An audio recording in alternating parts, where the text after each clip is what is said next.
Shall we begin?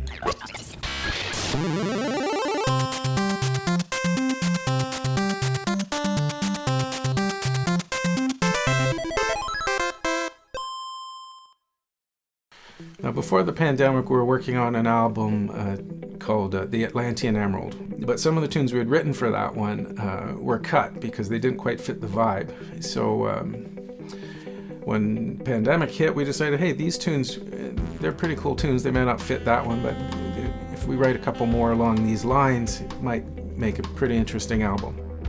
You know, for a while we were all in lockdown, and the only way to make music was at home. I would go over to Johnny's place, we'd socially distance, and I'd go into his laundry room where there's a big box, and in that box is an isolated guitar amp. Plug into it, put on headphones, and play. A big part of the sound of Arcade is where we recorded it.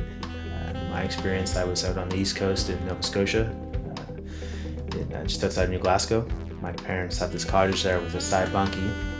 It's well over 100 years old and used to be a horse stable. So you can hear the rough hand-hewn lumber imparting historical significance to the drum sound. Curiosity was a big part of this album, not only in terms of composition, but sound design, you know, trying out different sounds that normally we wouldn't have tried with this band. With Grizzly Hills Trio, we could really experiment and just go anywhere where our heads take us, you know. And we're very into synthesizers.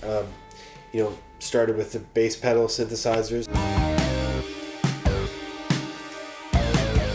But Johnny, as he's gotten more and more involved in creating music for film and television, he's really gotten into synths like in a much deeper way than I ever did with the bass. So this new album is the real progression is that Johnny's now doubling on synths as well. You know, we've got the sounds of Moog synthesizers, Dave Smith, and a Roland. We've got the sounds of Archtop and Telecaster guitars. We've got saxophones, drum kit, Nintendo, and the Atari 2600. So we both have augmented our acoustic sounds. Some of the tunes were inspired by some of the synth sounds themselves. There's one tune in particular, Play the Game.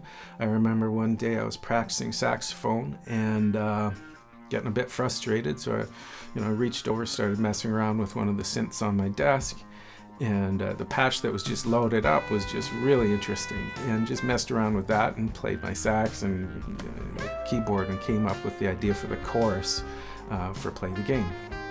But one thing we wanted to keep in mind is that someday, hopefully soon, we'll have to play these tunes, and we wanted to write tunes that we're going to be able to play live. Doubling's always been sort of one of the main things.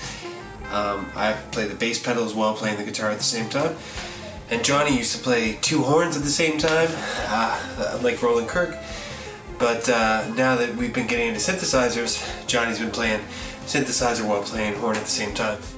I'd say curiosity and nostalgia are probably the two driving factors behind Arcade. Nostalgia, well, I think probably almost everybody's feeling at least a little bit nostalgic right now, considering our current social situation. But I'm in my mid-40s now, and I found myself thinking a lot about the time I grew up, the 80s. The movies, the video games, the music, just being a kid. So I guess you could call this my midlife crisis album. I can't afford a motorcycle, but I can relive my past through music and sound. I imagine Arcade is what you'd get if you took a bunch of jazz musicians from the 80s and had them make a musical soundtrack to the movie Tron, but live and in the moment. I started playing in the band in 2009. First gig was at the Tequila Bookworm, but one of the earliest gigs was at the Montreal Jazz Fest for the Grand Prix Jazz, which was it was a fun gig, a lot of people. You know, I was a music student, and I made friends with an slightly older music student named Johnny Griffith, who's a saxophone player, and we started jamming together, hanging out. Took me a while to finish school. I think about 13 years to get my bachelor's degree. I kept leaving to go on the road with different bands, and then I'd come back and do a course. And one of those times I came back and I met Nathan. And we played together quite a bit back then. But I think what sort of, solidified our friendship is after the gigs we'd hang out together and just make up stories, and then we started writing them down, and that became the script for a movie that we still want to make. Someday we'll make this script, and that's where the movie theme came from. We thought, hey, well, if we're musicians, we've got a movie, we've got to have a movie theme. Then we started writing tunes.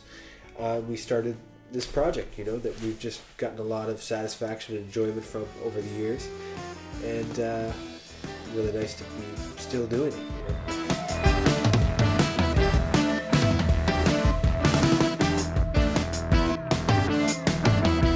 Well, it costs a whole lot less than a quarter to play this record, so give Arcade a whirl.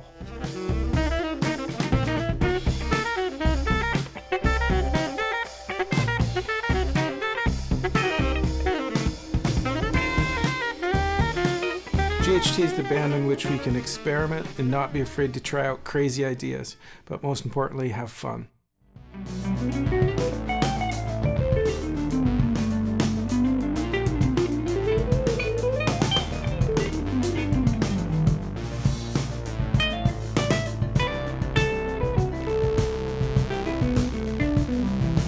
There's a big palette to this album, and it feels really good to put it together,